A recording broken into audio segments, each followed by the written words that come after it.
We all know Michigan is a battleground state in the race for the White House. Today, GOP vice presidential candidate JD Vance made a stop in Metro Detroit. Kamala Harris and her new running mate, Tim Walz, are scheduled to rally in Detroit tonight as well. 13 on your side's political reporter Josh Albertus joins us now to give us a recap. And Josh, what do we know so far?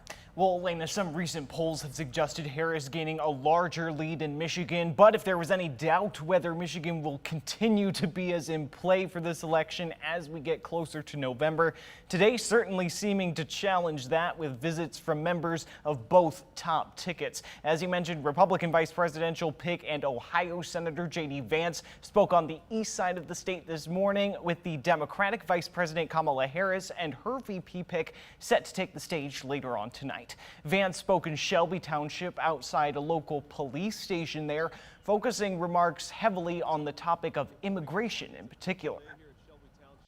I'd ask you to support the candidate who has shown that he can deliver security in our streets. We just have to give him the opportunity to govern, and that's President Donald J. Trump. We ought to give him a second term in office, and all of our communities will be safer and better and more prosperous because of it. So thank you all for what you do, despite the policies of Kamala Harris. But I promise you, in just 6 months, the cavalry is coming. You're going to have a federal government who makes your life easier, not harder, but only if the American people support us and get us over the finish line this election. Now, Vice President Harris and her new running mate, Minnesota Governor Tim Walz, are set to speak in Detroit tonight as part of a swing state blitz that began yesterday in Philadelphia and took them to Wisconsin earlier today. And Josh, as Vice President Kamala Harris just announced her pick before coming here, what do voters think thus far of Governor Walz?